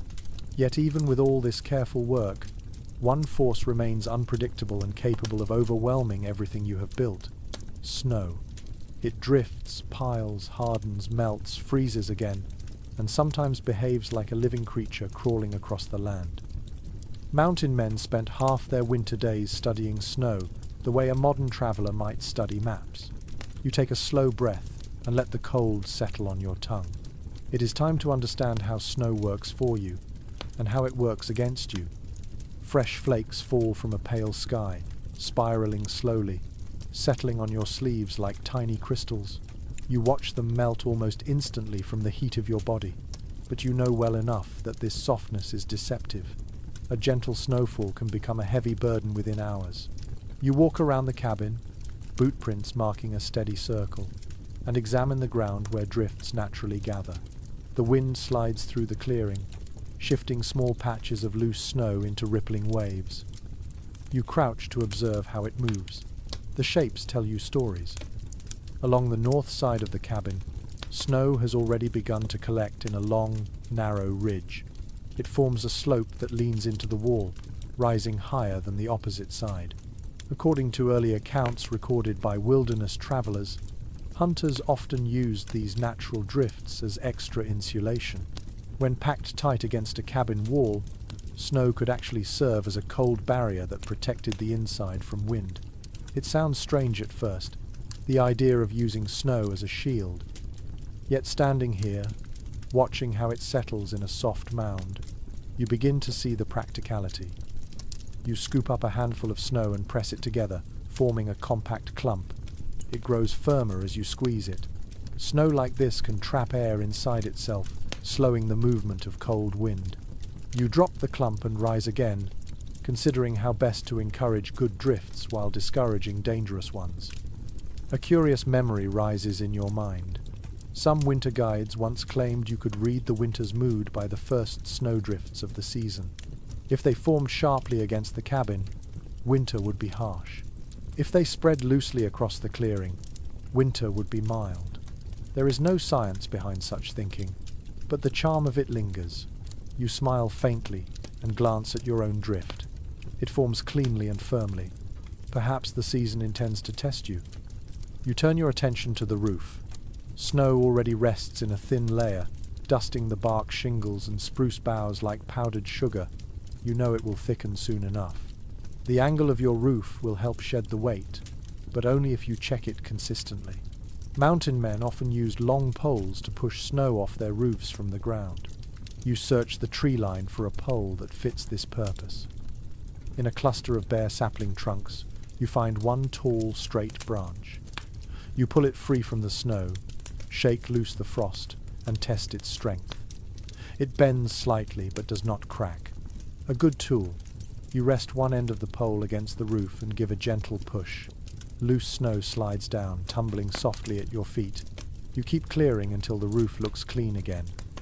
Though the snow falls lightly now, the skies of winter can change in minutes. You have already seen clouds drift above this clearing in brooding grey masses earlier in the season. Some researchers who specialize in early frontier climate patterns suggest that sudden shifts in mountain weather created the need for proactive snow management. They point to journals describing storms that buried entire outbuildings overnight. You tilt your head to the sky, wondering whether a heavy storm waits just beyond the ridge. You move around to the windward side of the cabin. Snow sweeps past you in graceful streaks, leaving only thin trails along the wall. Here, the wind strips the flakes away before they can settle. That means you will need to reinforce this side differently. If snow will not settle naturally, you must create barriers that block wind without encouraging dangerous buildup. You gather fallen branches and lean them in a loose pattern along the wall, forming a natural windbreak. The branches catch drifting snow that would otherwise blow past, allowing just enough buildup to help insulate, but not so much that it presses dangerously against the logs. You watch as a few flakes cling to the branches, a quiet reassurance. Next, you test the doorway. Even with the new door, snow might drift in front of it during a storm. Many trappers solved this by building a small snow wall a few steps away from the entrance. Not a solid wall, just a curved ridge that interrupted the wind. You gather a shovel and begin pulling snow into a crescent shape around the door. The snow is cold but malleable, and soon the curve stands knee-high. It looks simple, but you know its purpose well. It will slow the wind, encourage the snow to settle away from your entrance, and keep your path clear. As you work, a sudden gust pushes through the clearing. Snow from the treetops rains down in a shimmering cascade. You pause to listen. The forest crackles faintly as branches adjust under the weight of ice and snow. It is a sound that mountain men knew intimately, a reminder that snow carries moods and messages. A strange detail you once heard surfaces now. Some old hunters believed that if the snow fell in perfectly straight lines during a gust, it meant wolves were on the move. If it swirled in curling patterns, it meant the night would stay peaceful. You glance at the drifting flakes. They swirl gently, painting soft spirals in the air. You finish shaping the snow wall and step back, brushing your hands clean. The cabin now looks as though it is settling into its winter environment, learning to live with the snow rather than battle it. The white drifts around the base resemble the sleeves of a heavy winter coat, pulled tight to protect its core. You decide to walk a small perimeter around the clearing to observe the landscape more closely. Snow crunches beneath you at each step. The cold air nips your ears, and frost clings to your eyelashes. You follow a faint dip in the snow that leads toward the trees. There, beneath a thick branch, you discover a shallow pocket where snow has melted slightly from the warmth of the earth below. This pocket could become a hazard if a heavy snow load collapses into it. You take your shovel and fill in the cavity, packing the snow firmly until the ground lies level again. A packed surface prevents sudden collapses and helps distribute snow weight more evenly. Practical adjustments like this kept many cabins from sinking or shifting during deep winter. You walk back toward the cabin, feeling a growing sense of understanding. Snow is not only a force to manage, it is also a material you can shape, a creature you can guide, and sometimes a quiet ally. You stand near the hearth wall and look up at your roof again. Snowflakes drift across it delicately, settling without threat. You step inside once more and close the door behind you. The space feels quieter now, buffered on the outside by the work you have done. You sense the difference instantly. No sharp cold rushes through the floor. No loud drafts whirl through the gaps. The cabin feels settled in its snowy surroundings. You walk across the insulated floor and stand near the hearth. Your breath curls in faint, slow ribbons. The cabin's stillness deepens with each moment. You rest your hand against the wall, feeling how the wood holds its calm. Outside, the world remains cold, white, and open. Inside, the first hints of protection gather like warm thoughts waiting for a fire.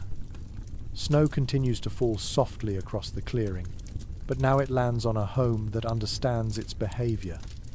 And you, standing in the quiet shelter you shaped with your hands, feel the confidence of someone who can read winter like a familiar story.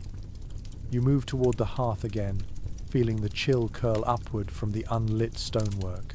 The cabin stands strong now, with its roof layered and the walls sealed tight, but there is one challenge that can undo all your careful work if ignored: the smoke path. A fire burns warm, but if the smoke cannot rise and escape properly, the cabin becomes a choking box of fumes.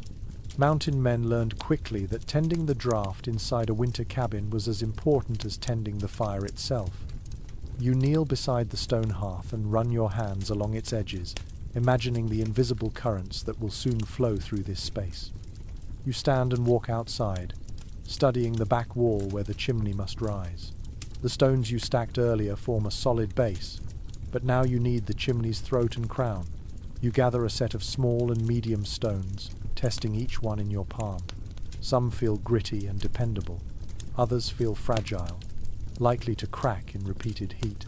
You choose the sturdy ones, dropping them gently beside the hearth. In the journals of early fur traders, there are mentions of how a well-designed chimney could pull smoke cleanly upward, even during storms. One writer described spending hours adjusting the angle of stones until the draft responded the way he wanted.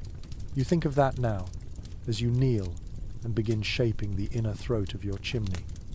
The first step is to narrow the space just above the hearth. You place 2 long stones on either side of the opening, angling them slightly inward. Then you stack smaller stones atop them, one by one, testing the way the air flows each time you add a layer. You strike flint briefly to produce a small flame, watching how its smoke rises. The smoke drifts upward in a slow, wavering ribbon before fading into the cold air. That is good, but not yet certain. You adjust another stone, tipping it a hair's breadth inward, then another. You test again. This time, the smoke travels more decisively upward. You nod to yourself. Slow improvement.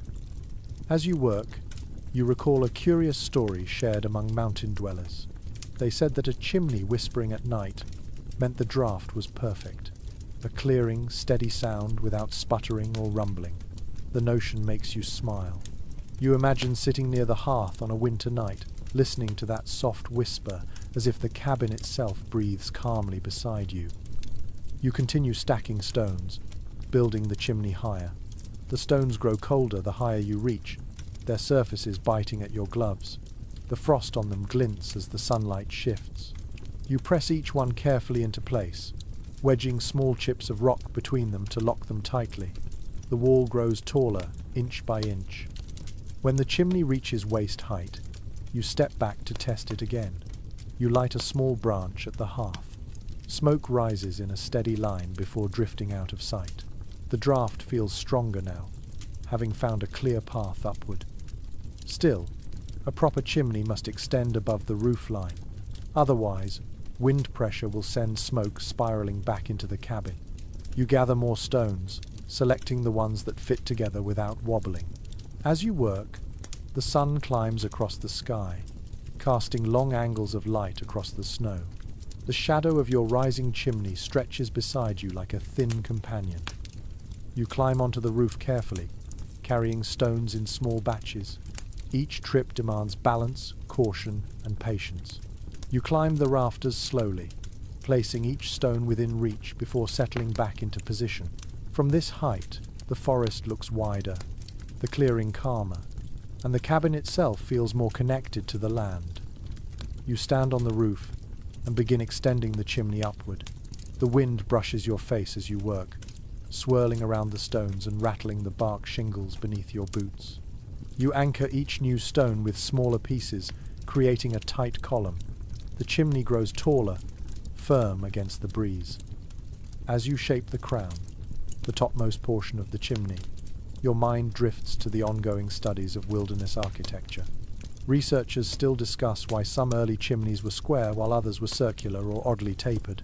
Some argue that shape affected draft strength. Others believe the builders simply used whatever stones they could find. You look at your own structure and suspect practicality guided most decisions. Stones that fit became stones that stayed.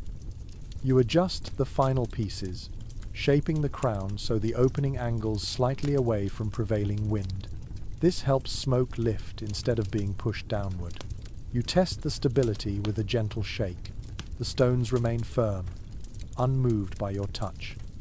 Climbing down from the roof takes careful steps, each movement deliberate.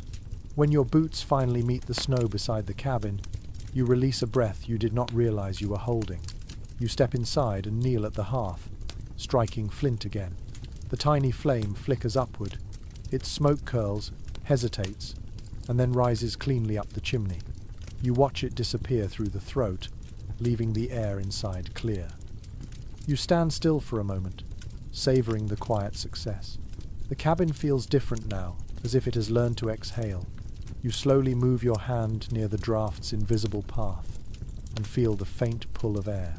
The chimney draws quietly, confidently. To reinforce the lower section, you use a handful of mud gathered from the thawed soil near the stream. Though the ground is mostly frozen, you find patches softened by